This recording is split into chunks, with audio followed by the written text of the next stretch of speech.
Hello, everyone, and welcome to episode 95 of the Rock and Roll Beer Guy podcast. This episode is brought to you by our friends at Cosmic Eye Beer. If you're in the Lincoln, Nebraska area, please stop by and visit them. They've got some delicious beers. They're blasting some really great music at all times. They even have Metal Mondays, where if you show up with a metal t-shirt or a Cosmic Eye t-shirt, you'll get $1 off of one of your full pours. And if you're not in the Lincoln, Nebraska area, make sure to try and get yourself some cans of their delicious beers by going online and finding a vendor or going into some Facebook groups and trying to find somebody to trade with.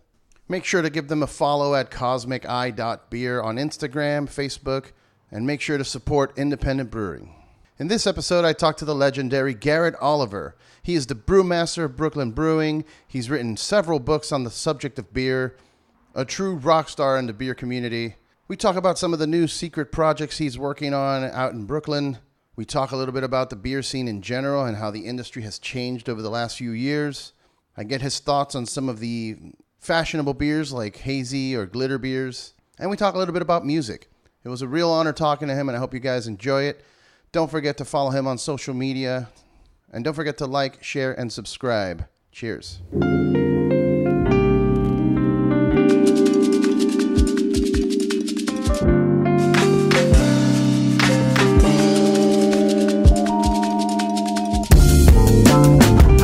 Darkness in me and it's quite amazing.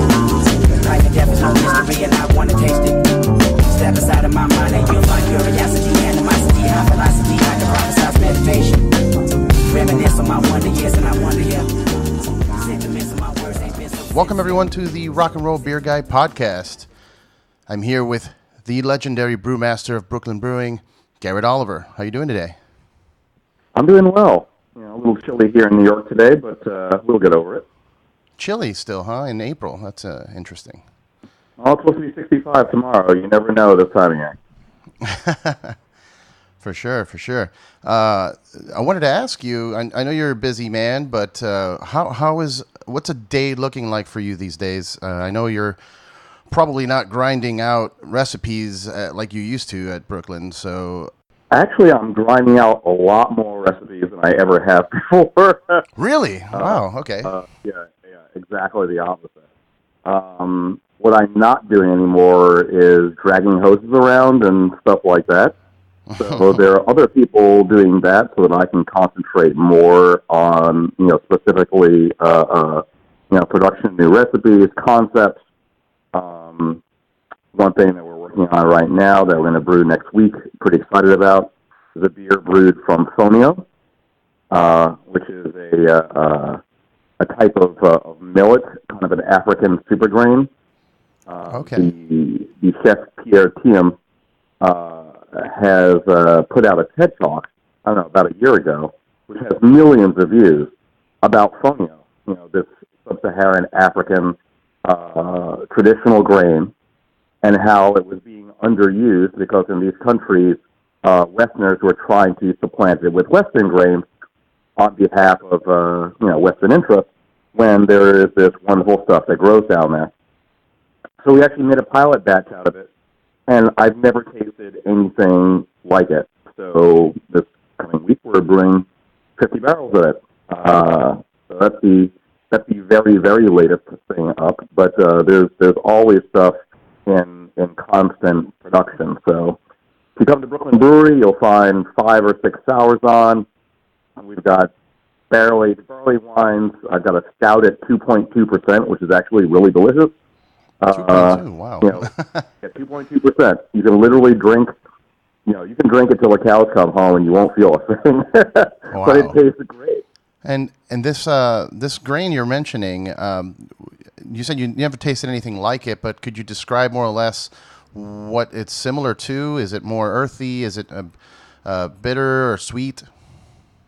Well, there's kind of two parts to it. Fonio has this a flavor that might remind you of unbuttered popcorn or amaranth, if you've ever had that.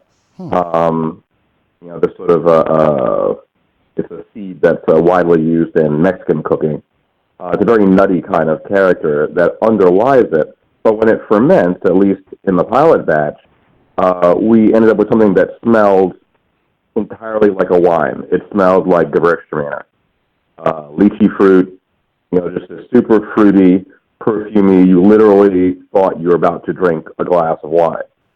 And Wow. I've just never seen, and clearly this is coming from the precursors that are coming out of this grain and being expressed. And then underlying that, you also get the nutty character of the Fonio, even though there are no caramelized malts or anything in the recipe. So, we're pretty excited about that because it's just, I've never seen anything like it. But Fonio was traditionally used in a lot of West African brewing alongside sorghum, which is also widely used. And so a lot of American brewers are not familiar with a lot of grains that are traditional in the rest of the world. We look at barley, wheat, and a few other things, and that largely is it. But there's an awful lot out there. Do you think that's the future? Because I know that for a while it was, trying to discover new hops or create new hybrid hops, experimental ones. Do you think maybe, that would be the future of brewing, to kind of look towards more of the grain build? Well, I think that it is both the past and the future of brewing. I think that you've, some people who might have been around only for 5 or 10 years don't realize the cyclical nature of the thing that we're doing. I mean, people try to pretend that they're not engaged in fashion, but this is fashion, and things come and go. The way they do in food generally. New Zealand Sauvignon Blanc was really popular for a number of years. Merlot was really popular for a number of years. Wines come in and out of popularity. Flavor profiles come in and out of popularity. When Nelson Sauvin first came out as a hop 20-plus years ago, nobody wanted it. Mm-hmm. There was no interest whatsoever. Only 2 or 3 years ago, everybody was brewing IPA with Chico yeast, the sort of Sierra Nevada American ale, very clean, very straightforward. Yeah. What's popular now? London 3. Everybody wants a really fruity flavor so they can do their New England IPAs. Right. It's, I think to a lot of people, the moment looks real, and people feel like that's all it's ever been. But in fact, if you go back only 2 or 3 years ago, the beer scene was really completely different. Yeah, for sure. And so, having been around for 30 years, I've seen everything 3 or 4 times. Right. Yeah, malt used to be popular. Right now, people are not really placing much of a value on, on floor malts, for example, or any sorts of malt flavors, or caramel, or roast, but they have, and they will. It's just a matter of when it's going to happen. Sure. Yeah, I mean, I was in the industry for about 7 or 8 years, working with, Cigar City Brewing. I first started as a distributor, and then moving into, working for a supplier with Cigar City, and then I worked for Modern Times for a little bit. And good brewery. Thank you. Yeah, and it was one of those things where I saw a very big change happen around the time where I stepped away, where the community as a whole just seemed to be a little more toxic than I was, than I liked. In the beginning, it was a lot more sharing and let's get together and try these exciting new beers, where now it's more of like, who's going to outdo each other, and how can we, what's the most profitable beer that I can trade online and get money, and, like some of these beer fans that I've seen in these beer groups, most of them don't even drink the beer. They're trading it for money to buy bourbon. You know what I mean? Yeah. Well, I mean, and the thing is, you build a culture, and of course you hope that culture and the things that it means to you, are going to endure. But, and I still hope that they do, because, there are, people who, got into beer for what I consider to be the right reasons. Which is love. Basically, you love doing this, and you feel a camaraderie with other people who are doing it, that transcends business.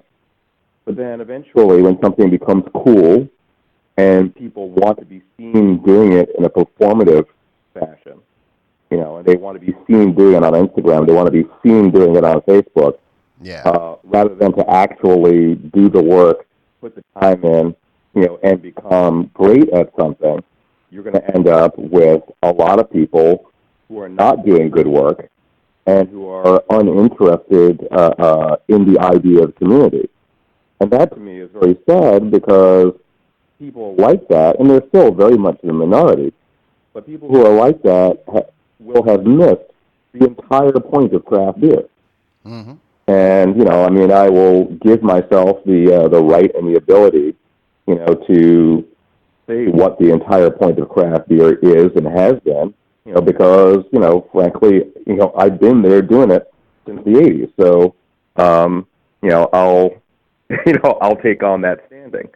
But you can't tell people, how or why to do what they're going to do. You just hope that they have a good look and realize that it can be a lot more interesting than some folks are making it.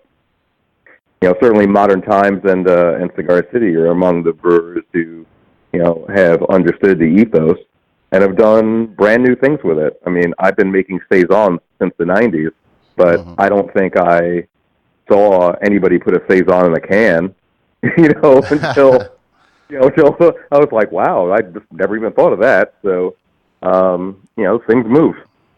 Yeah. So where do you stand now on the whole the can thing, since you brought it up?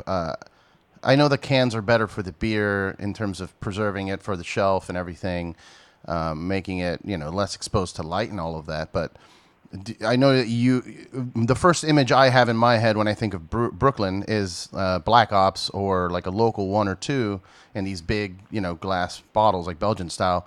Do you think that do you see yourself moving into the cans more, or is it you still wish that the bottles were, prevalent?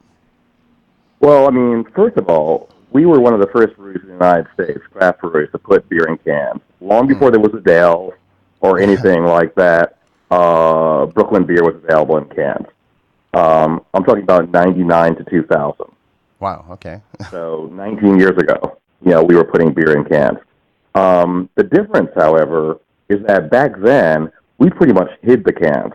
The cans were a package which were destined for golf courses and airlines and places where you couldn't have glass, mm-hmm. because the can was considered as a devalued package.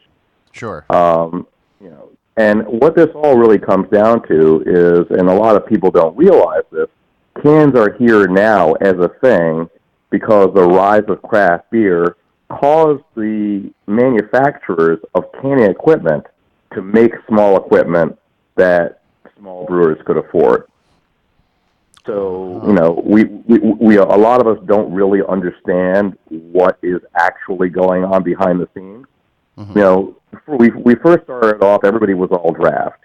And then you had bottlers come along like Maheen and people like that who made a bottler that a small brewer could afford. Then suddenly people start putting stuff in glass. Well, what do you think happened to cans? There were no canning lines several years ago that cost less than about $1.5 million. Because who was putting beer in cans? Only big breweries.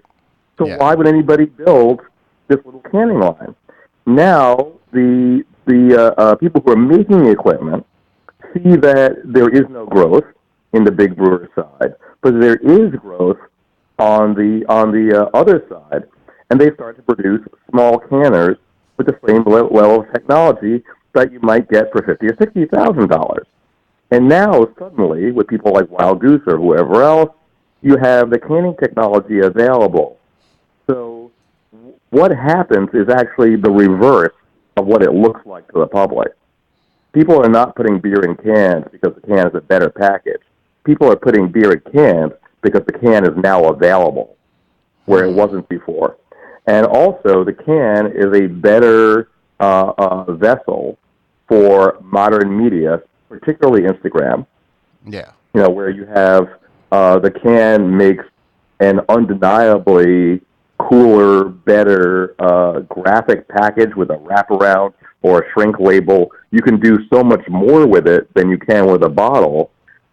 With Instagram really leading a lot of people's marketing and their entire way that they do their brewery. And this is not at all confined to breweries. It's true of restaurants. I just heard a thing on the radio today about Dominique Ancel, who created the Cronut. As we speak, there are 200 people standing online in the rain to get his next creation, which apparently, surprise, surprise, is really, really Instagram friendly. And so, this is kind of like what it's about. So to answer your question more fully, though, the 750 bottle, with a cork and a wire cage and whatever else, which I personally love, is essentially dead. I mean, I don't think that there are certainly breweries that will manage to sell, that package into the future. Why did it go away? I really don't know. Probably the rise of cans is part of it. I would assume too the cost of it too. For smaller breweries, I think it's I'm assuming it costs more money to put out a 750 glass with the cork and everything than it would be to get a mobile canner to come around. I doubt it. Like it's really expensive. Canning is really expensive. Yeah. When I've looked at the minimum runs, the prices on like the shrink-wrap labels and other types of labels, whether you're printing the cans or you're doing the shrink-wrap cans, I mean the costs are astounding. And so I actually don't think that it's likely a matter of cost. One thing that you hear that you didn't used to is that the bottle is too big. And nobody used to say that. They would open the bottle, they'd share it with 4 friends. But now people are drinking by themselves, or they're trading and they want more units to trade, So it's not so much of a drinking together culture as a drinking alone or with one other person culture, But people never used to complain, I can't drink this in one sitting. Because like nobody ever says that about wine. Like what why would you want to drink? What would that have to do with it? Right. Yeah. That's an interesting idea that you brought up, though. That maybe even the reason that the culture itself has changed. Where I mean, I don't want to speak for everyone, but I know that when I started doing it 7-8 years ago, it was about community. It was about getting together with 4 or 5 people and sharing a multitude of bottles. And that's really what attracted me to the whole thing, is just trying these crazy flavors together with people, and we could talk about it. And maybe the rise of the can has kind of pushed more people to drink alone and not share. And maybe that's changed the culture. Or certainly the sharing is not as big a part of the culture because the sharing happens electronically. On Instagram it becomes part of a one-up, sort of thing. And that doesn't mean that it's all bad. I love Instagram. I probably, put up something on Instagram most days. I don't spend that much time looking at it. I don't trade beer on it or anything like that. But it does change things. It changes everything. And so the feelings that I have about the 750 and the cork and the wire cage, what I consider to be the nice presentation, a person my age means apparently nothing to somebody who's 23 or 24. The pop of a bottle doesn't inspire any joy in them. They don't think that the package looks or feels cool or sophisticated. To them, it looks old, and old is bad. I mean, we were looking up to champagne and whatever else back in the day, but that no longer appears to be the case. And you see the Belgian beers basically disappearing out of our market with that wave of fashion. So beers like Dufel that used to be available in pretty much every decent, bistro, deli, whatever else in New York City, I don't see it anymore. It's gone. Yeah, that's true. So we have a more inward-looking beer culture than we used to. Yeah, I mean, I miss the old days of sharing, and I do enjoy the big bottles and everything. I feel like it's it's fancier, it's more elegant. I had a really rough time in the beginning. I was there at the cusp of the can revolution, if you want to call it, when everybody just kind of started putting their beer in cans, and I was having a hard time selling it to restaurants that were a little more high end. They considered it like, kind of trashy. They're like, oh no, only crappy beer you comes in still have a hard cans. time selling it to a lot of restaurants. Yeah, But a lot of breweries are no longer interested in restaurants. They're interested in their own tap rooms. So that's another shift. The tap room model. Which is interestingly in New York in the '90s, we had maybe 14, 15 breweries. We had a lot of, they were brew pubs. We had a lot of brew pubs for that time. And we had so many of them that we had, monthly meetings of what we call the Tri-State Small Brewers Guild. I'm talking about, 1996, 1997, even before that, early 90s. We had over a dozen breweries. And then we had the rise of the beer bar. So here you have a brew pub, and the brew pub's got 8 to 10 beers on. But this new type of beer bar would have 50, 60 beers on, including many of the best things from all over the world. So people said to themselves, well, why would I go to this brew pub and only drink these beers from this guy, 8 to 10, but I could have these 50 beers, including a lot of the best ones in the world. Mm-hmm. And all the brew pubs closed, and they were driven out by beer bars. Now, the brew pub comes back around as part of the localism movement, and together with a tap room, and you have a new wave of interest that has not driven out the beer bars, but is now a direct competition to the beer bars. And anybody who runs a beer bar and has for a long time will tell you about the tremendous competition that they feel from local brewery tap rooms. And so, again, things are cyclical, and you're looking at fashion, and it's tied to so many things, including, social media and technology, like, the change in the canning lines and whatever else. So unless you're sitting in a certain kind of chair, it's impossible to actually understand what's going on. You don't understand what's going on in canning unless you know. There are companies that I only just heard about in the last year who are making brewery canners that have just started to make them for the small market. And they're saying, well, we've been around for 100 years. I'm like, who the hell are you? And they're like, well, we've been making canning lines for Miller and Coors and Anheuser-Busch, et cetera, and now we're making them your size. And you're like, 100 years, top people in the canning business, never heard of them. Right. But then, why would you? They're not showing up at the Craft Brewers Conference. They're not advertising in the magazines. There are lots of companies that make things that you never heard of, and these were among them. Same thing is true of brewery manufacturers. I mean, most people never heard of Zeeman before, the last 10 years or so, because they were only making tanks and breweries for massive breweries. And so, yeah, you see all these things kind of come together, in a wave. But, we think that our culture is somehow that is created by us alone, not influenced by other things, and that we also tend to think that it's isolated, instead of just being a part of a broader food culture, which is moving in a particular direction. Yeah, and that's something I always preached too when I was out representing a brand. It was the combination of food and beer. The pairings, the beer dinners, and all of that. I was a big fan of that. Obviously, after when the market got a little saturated, it started getting, restaurants started doing them less because there was a beer dinner every week and people stopped showing up.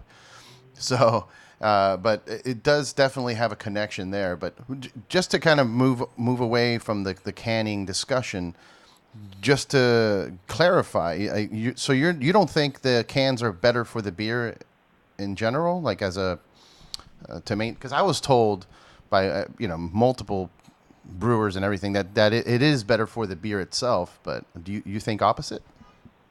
It can be better for the beer. On average, headspace air, oxidation, etc., tends to be higher in cans. And the reason for that is pretty simple. You have a really broad surface area. When you fill that can, and you're doing pre-evacuation or flooding that headspace with CO2, trying to keep air out, it's a lot bigger space than the neck of a bottle. So if you have a bottling line running properly, you can pick up almost no oxygen on a bottling line. It's much, much harder on a canning line. So long story short, most mobile carriers, most mobile canners are, putting ruinous amounts of air, into the cans. But here's the thing. As people become interested in what they refer to as freshies, or they're talking about New England IPA, etc., the idea is that you're going to drink it so fast that it's never going to have a chance for the oxidation to catch up with you. All these New England IPAs, they're never ending up on a shelf. So the idea, even the idea of quality, is different than it used to be. Quality used to involve having the beer taste the way you wanted to, and then canning it, as pristinely as possible, such that it had its shelf life. And that shelf life was whatever. It was 4 weeks, it was 6 weeks, it was 8 weeks.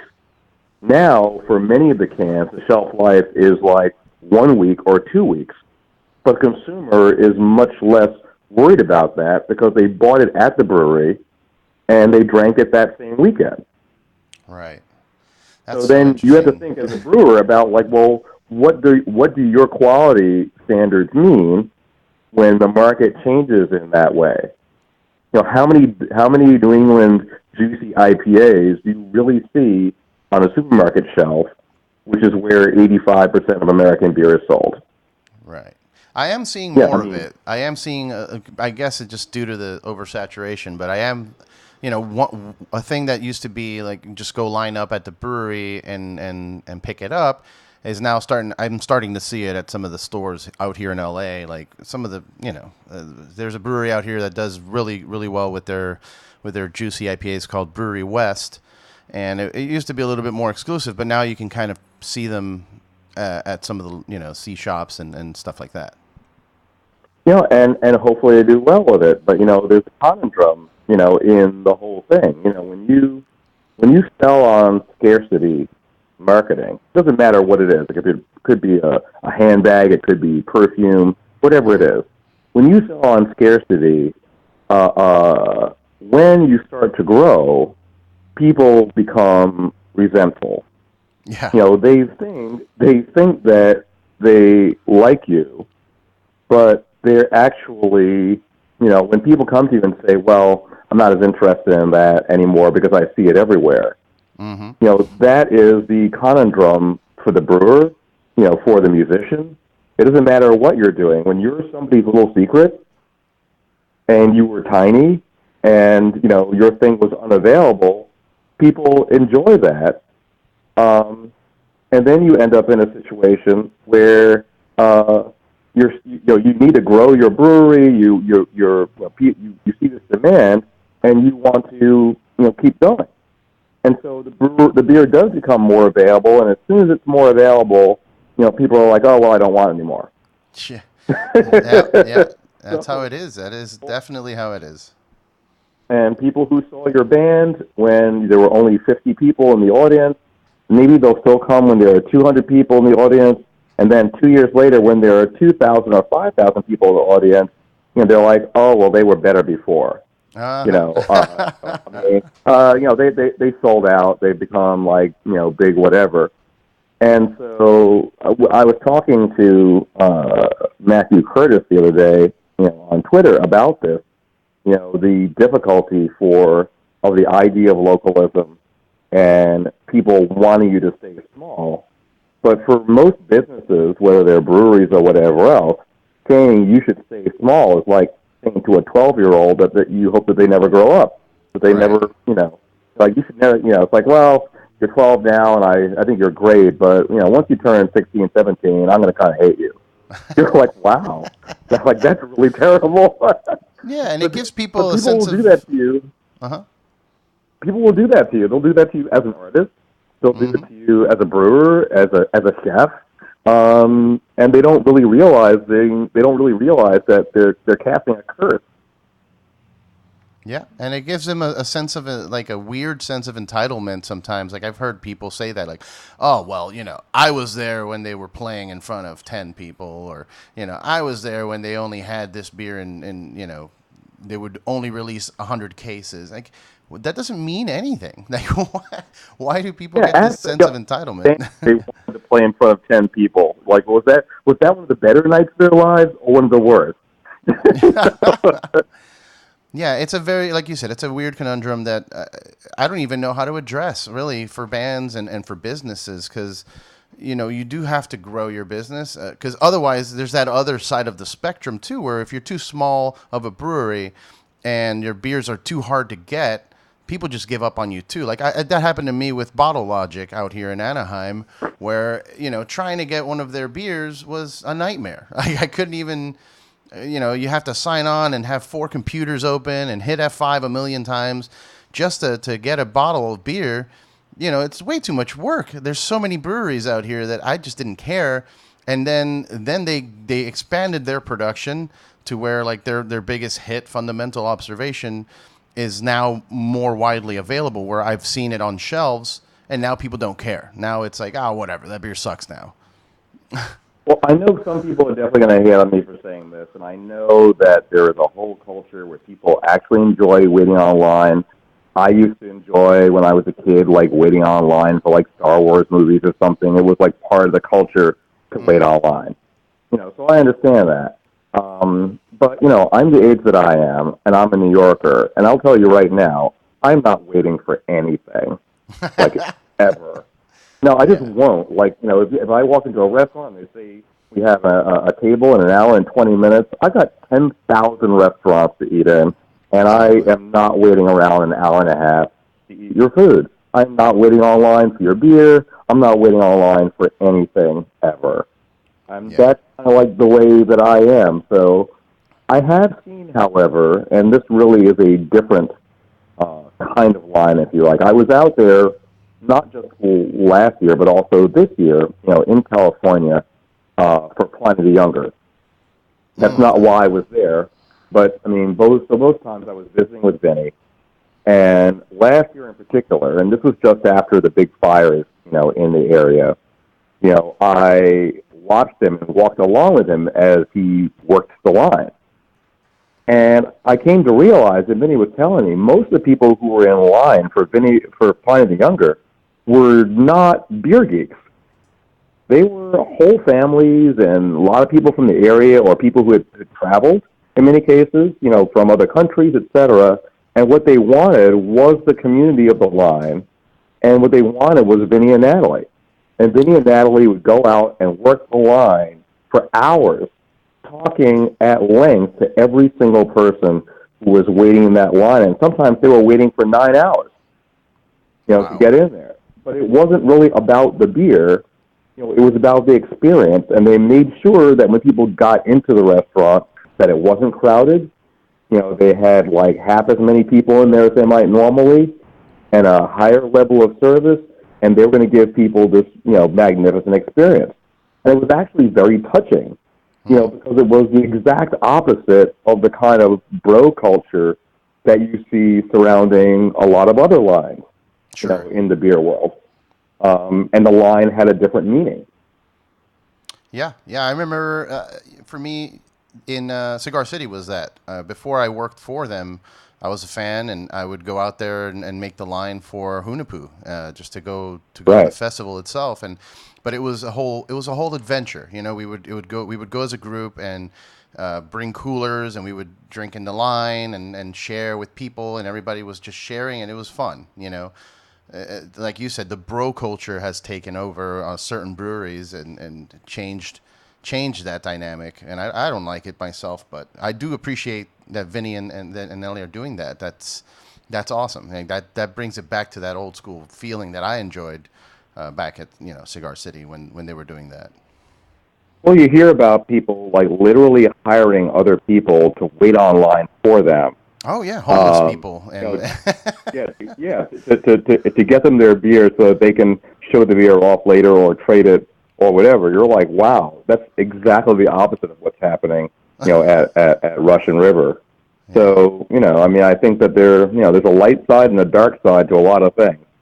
And it's up to the individual to decide which is which. But I know where I put my allegiances. For sure, and I'm with you on that one. And I gotta say, I'll bring this up as one of my favorite moments in my time in the beer industry was actually with you and Vinny. I was at JBF and I'm walking. I got my first break because they put Wayne and Justin from Cigar City just dropped me at the booth. They're like, "Here's 300 people in line. We have a slim keg of Hoonah Poo. Good luck." And as soon as the keg popped, I left the booth because I was, there was no more beer, and I ran into you and Vinny at the Russian River booth, and we got to drink some Pliny, and it was at the time when it was like the peak of my beer geekdom, and it was just like I'm amongst legends drinking the freshest Pliny I could drink. Like that whole thing to me personally is now gone. Like I don't feel that way about any brewery now, and maybe it's just because of the years I spent in the industry, but I feel like that whole vibe is kind of gone. Yeah, I mean, you never know. It is tempting. I'm not saying this is what you're saying. It is always tempting to say that things were better or more exciting. Back in our day, look at the things that we used to do. These kids aren't having nearly as much fun. When in fact, in many cases, they are having as much fun, and these things are going on. It's just that you're not invited. You're older, and you're not getting invited to the cool party anymore. And so when people say that about New York City, for example, I'm like, okay, the parties aren't happening on the Lower East Side. They're happening in Bushwick. And you were 23, and now you're 45, and nobody's invited you anymore. Sorry. But I end up sometimes at these parties, and I know they're still happening. I hope for the younger brewers that they are still having some of this stuff go on between them. I don't always see it, and I don't see as much camaraderie between the different generations of brewers as we used to. The way that we used to go and hang out with people who came before us, like Mark Carpenter at Anchor, or people like that. I don't see as much of the transgenerational thing. What I see a lot of is, hey, we've got this new collaboration with our bros over at wherever, and you got 12, 26-year-olds standing together on the stage, and they all have the same beard and the same clothes and the same hair, and they're all guys, and you're like, we made this new beer, and of course the beer is the old beer is the new beer, which is another hazy double IPA, and you're like, wow, things used to be so much more interesting. Yeah. But at the same time, we do have, in reality, more brewers from minority background, more women brewers, and more other things going on. So hopefully that image, is not the reality, of what's going on out there. But it's hard to tell. Yeah. I mean, I know I sound bitter sometimes, and I kind of let my voice be heard of my distaste for that loss of culture, and also just kind of like you were mentioning the breweries that are just releasing the same hazy double IPA or double hopped, triple dry hopped, whatever. But I do hope that the industry itself kind of not self-corrects or anything, but just kind of levels out where some of these brewers that are just opening breweries to make a quick buck kind of go away, and it returns to a more passionate kind of a culture about quality. Because there's so many breweries that people hype up, and they send me some, and I try it, and it's like what, I could have done this with a homebrew batch 10 years ago. I don't see what's so exciting about this, but I'm hoping that it levels out and we kind of get a return to form of that culture, I guess. I don't know. But then again, I sound like an old man wanting the old days, you know what I mean? Well, there are parts of quality that are objective and parts that are subjective. Mm-hmm. So the objective parts of quality are things like if you wanted clarity in your beer, clarity, shelf stability, which you either have or you don't. It's not like a question as to what you think about it. You either have under, 30 parts per billion of oxygen dissolved in your liquid at the time of packaging, or you don't. You have more. So there's nothing subjective about that. That's just like true or false. Yeah. But, there are other things that you can't control. For example, anybody who studies these things knows that the same food will taste much better to you if served on really nice plates with heavy, beautiful silverware. And, rather than served, on a paper plate. Most types of food. A wine will taste fruitier to you if you add basically a type of food coloring to make it look darker. So you can't. These are things which are partly subjective and partly biological. Our definitions of pleasure and taste and whatever else, come with a whole range of things, from sensory input to, does this thing raise my status in the society that I care about? Right. If people are given a glass of wine, they're told that it's cheap jug wine, they will not like it nearly as much as if they are told that it costs $100 a bottle. This has been proven in so many studies. Yeah. It's just true.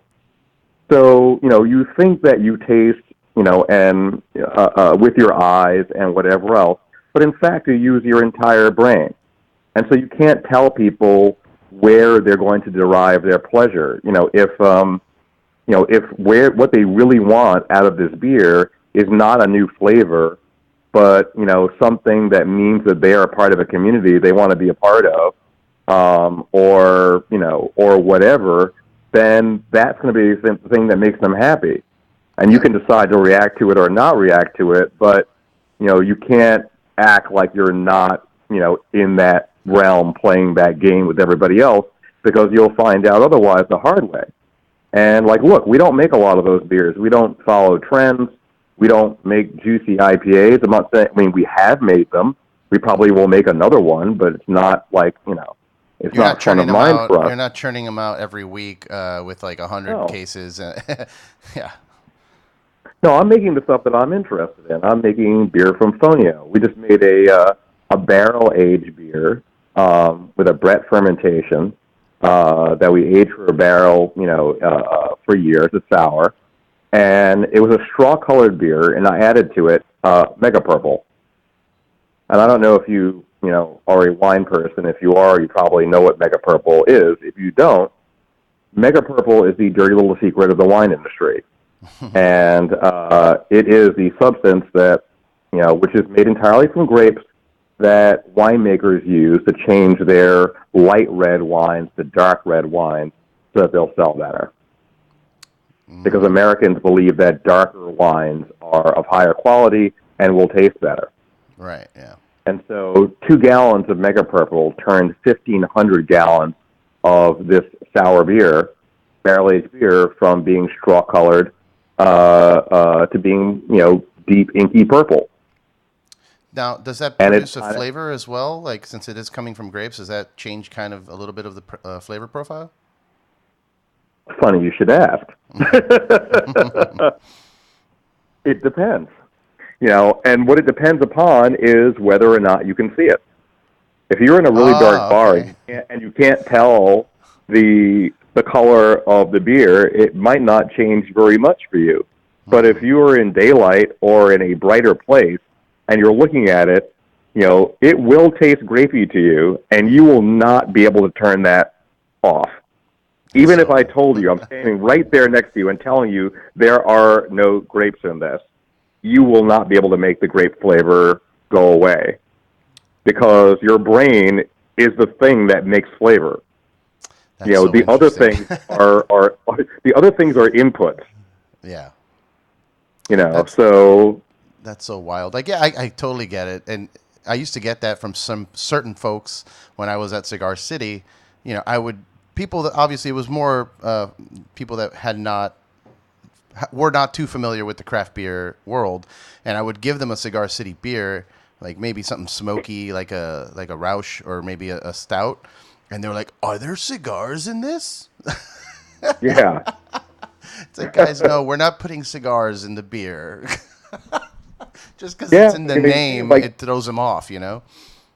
Your brain makes, you know, the interpretation, you know, of the flavors. So it's like, in a way, you can say, does it taste like grapes or not?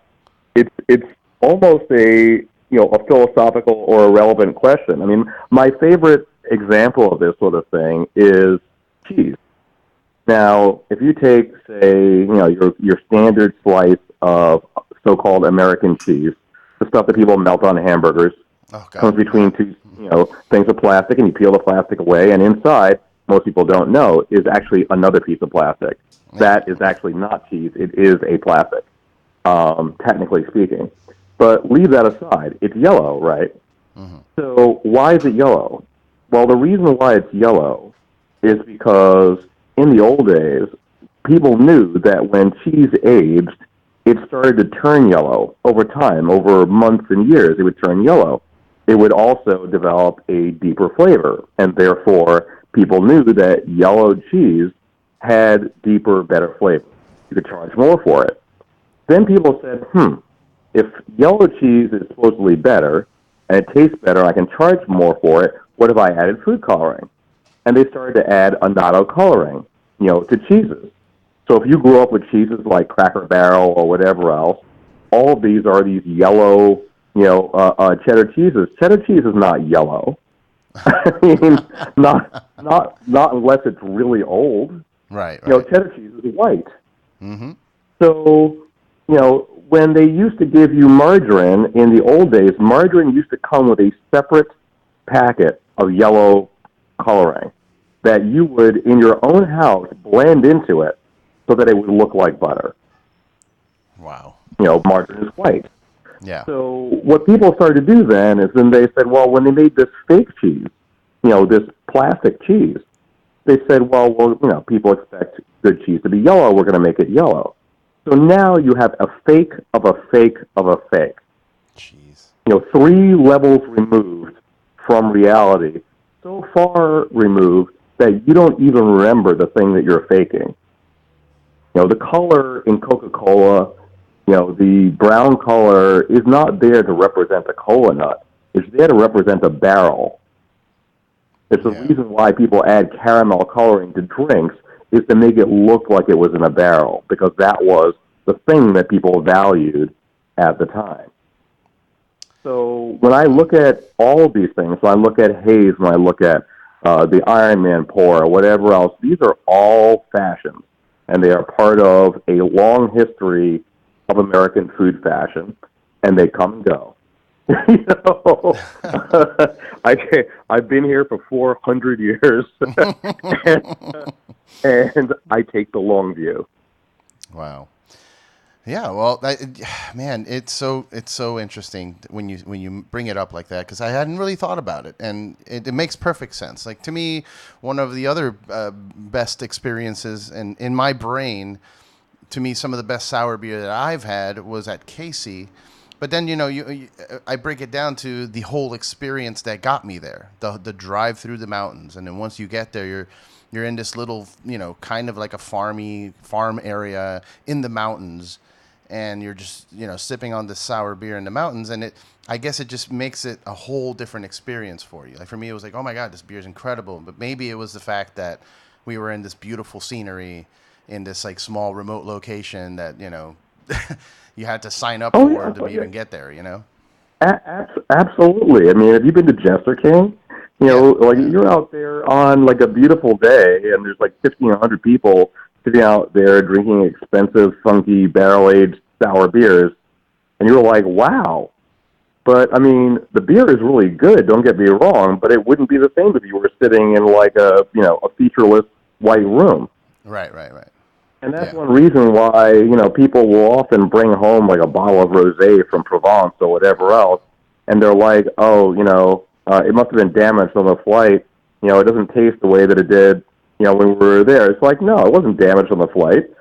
You know, like, The thing that happened is you're not in Provence anymore. That's what happened to the wine. Yeah, yeah, that's They're like, oh, it must have gotten shaken up. Yeah, that's crazy. Oh man. So you yourself are a very fashionable man. I've seen you have your famous Crown Prince hat. You're always well dressed. So you seem to have a finger on the pulse of what is fashionable. What do you think the next fashion fad would be for the beer industry? If since I'm assuming the haze craze is starting to move aside. I know that some breweries, including Cigar City, tried to do the glitter beer thing. Maybe Cigar City did it as a joke, but hopefully the glitter thing doesn't take off. But where do you see it going in the future? Then what do you think the next step is? We certainly aren't planning on putting any shampoo additives into any of our beer, though I was fascinated to learn the kind of technology involved. I think of myself and our brewery, not as being fashionable, but as being stylish, which are two different things. I don't follow fashion either in clothes or in beer. I pay, my notice. But I do like our brewery and our beers and myself to have some sense of style.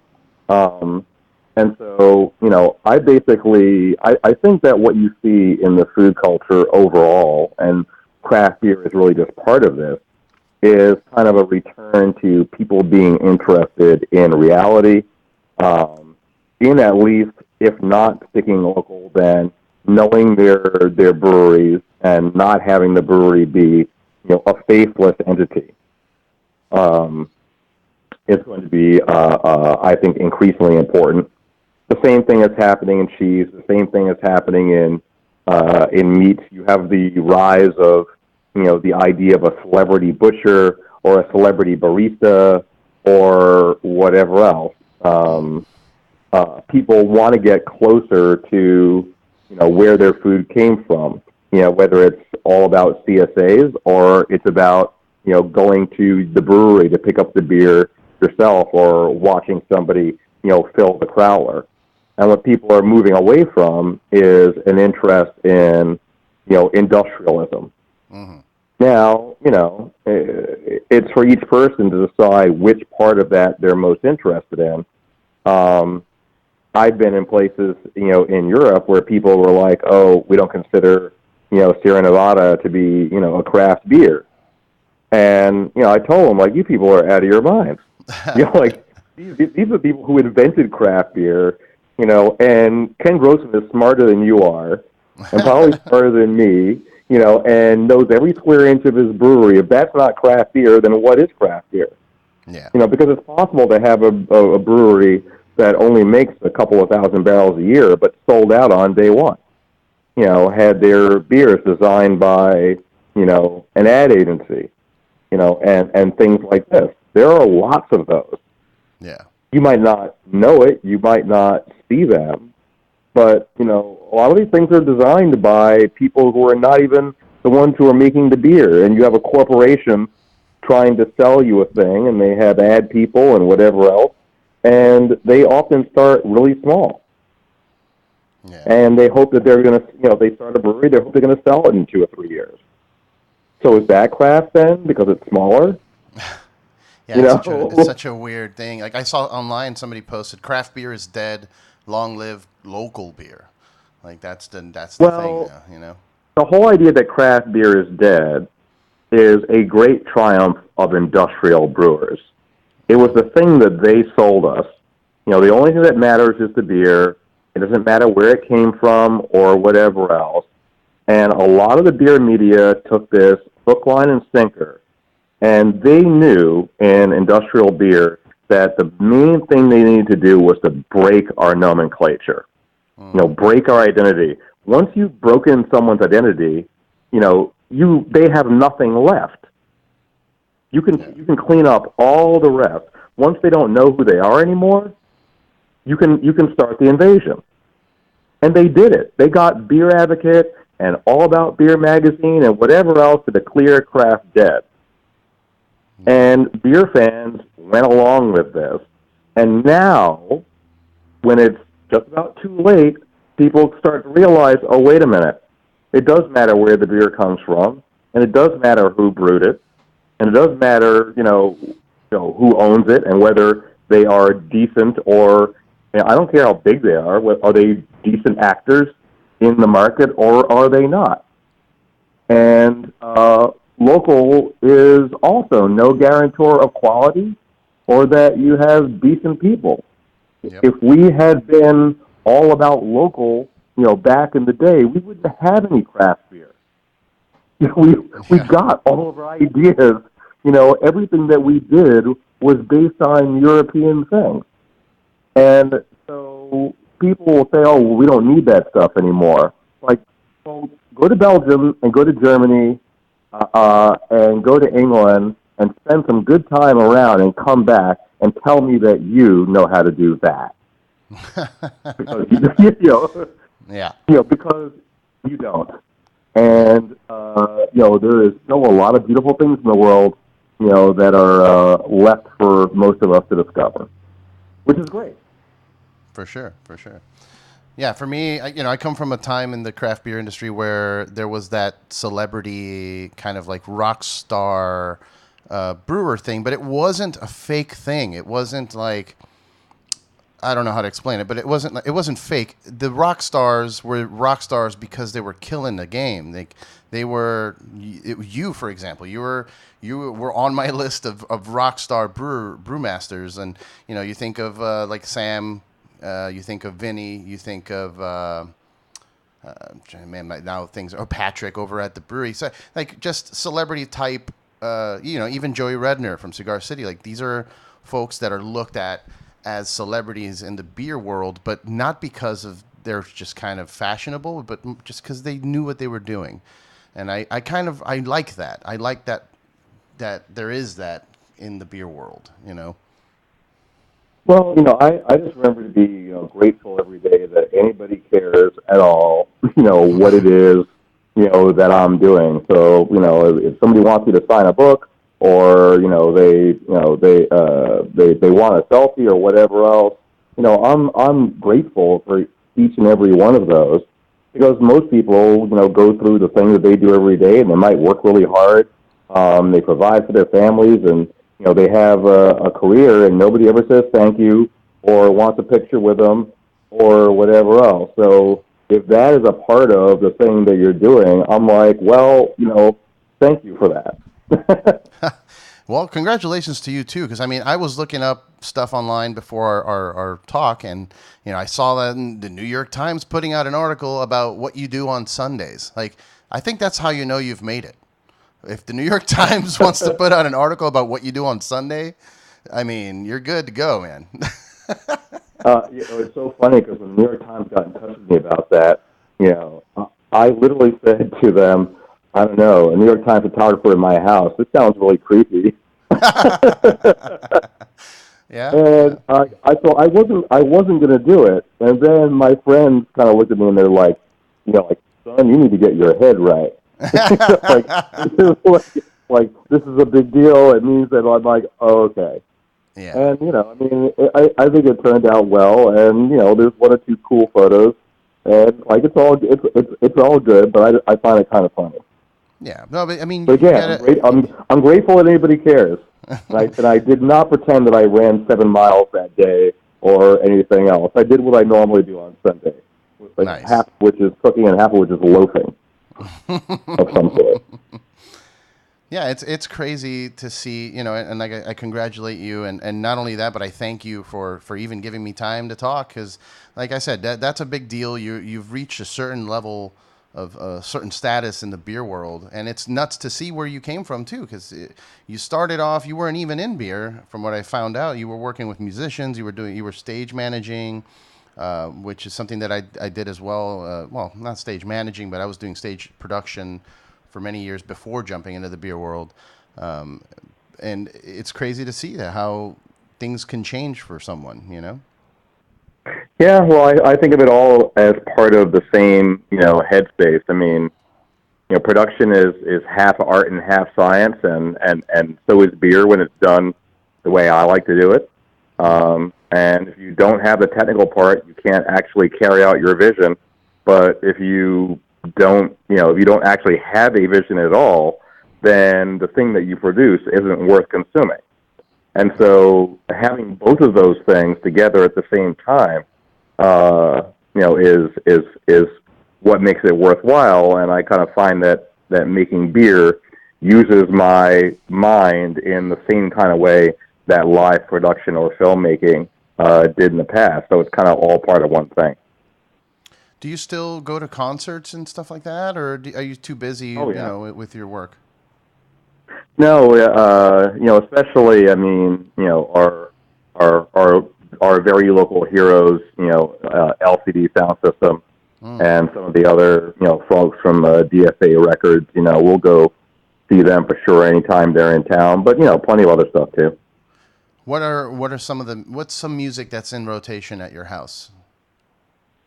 Oh, I have everything from, traditional jazz to, I have a huge collection of, 1960s to 80s African, funk and high life music, which is probably about half of what I listen to. And, some stuff that would be called, I don't know, what would you call LCD, dance music, alternative rock, whatever else. Really so many different things. But, come Sunday, could be something like that. Could be Kendrick Lamar, could be Bob Dylan. It's just a mood. For sure. And then, I know you had an hour of time, so I'm going to wrap this up. I have 3 questions that I got from Facebook from people when I posted that I was talking to you. So I'm going to ask them real quick. One from Corey Lipple. He was working at Ardwolf in Ardwolf Brewing. I think it was Jacksonville or Gainesville. I don't remember exactly. I'm sorry, Corey. But does Milton Glaser still get paid in beer? That was his question. He does, and he still has stock in the company as well. So, Milton still keeps his hand in. Awesome. Andy, who was an old co-worker of mine, we worked together at Brown Distributing. He was working for Terrapin, and we worked together at Cigar City. I believe he's with Dogfish now, if I'm not mistaken. He wanted to know what your pairing suggestion would be for glitter beer.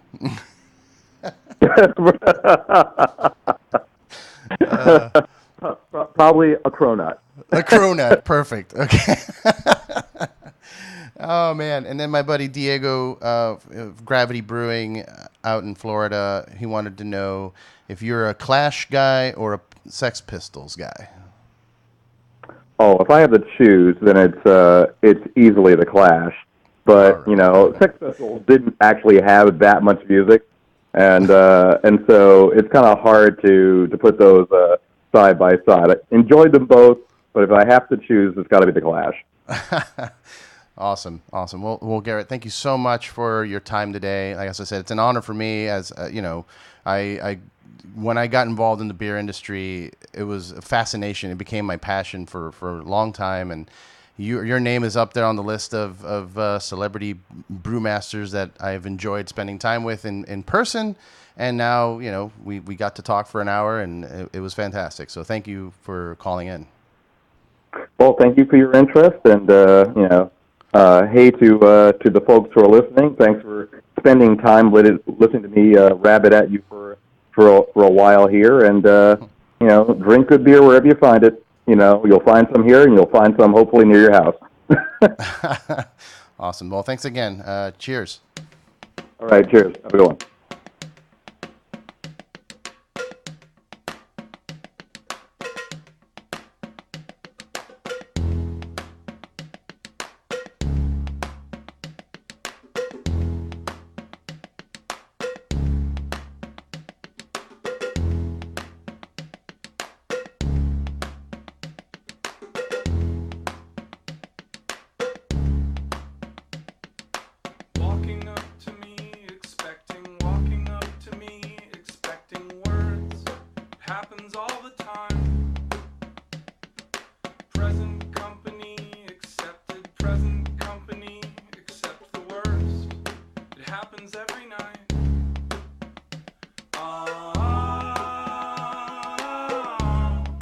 Present company.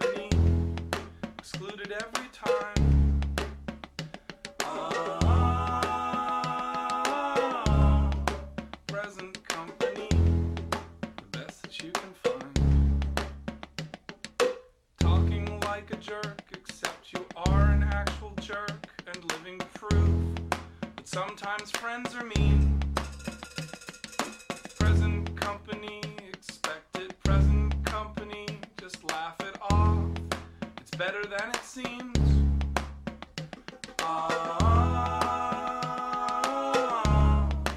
Present company, excluded in every way.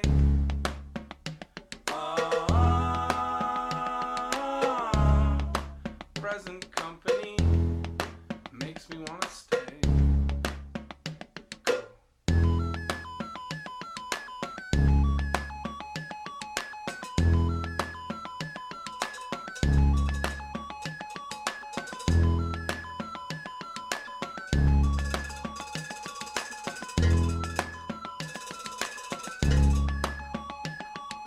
Killing it with close inspection, killing it can only make it worse.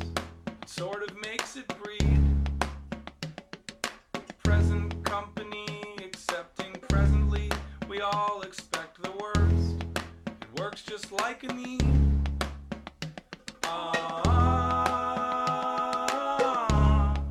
Present company excluded in the night.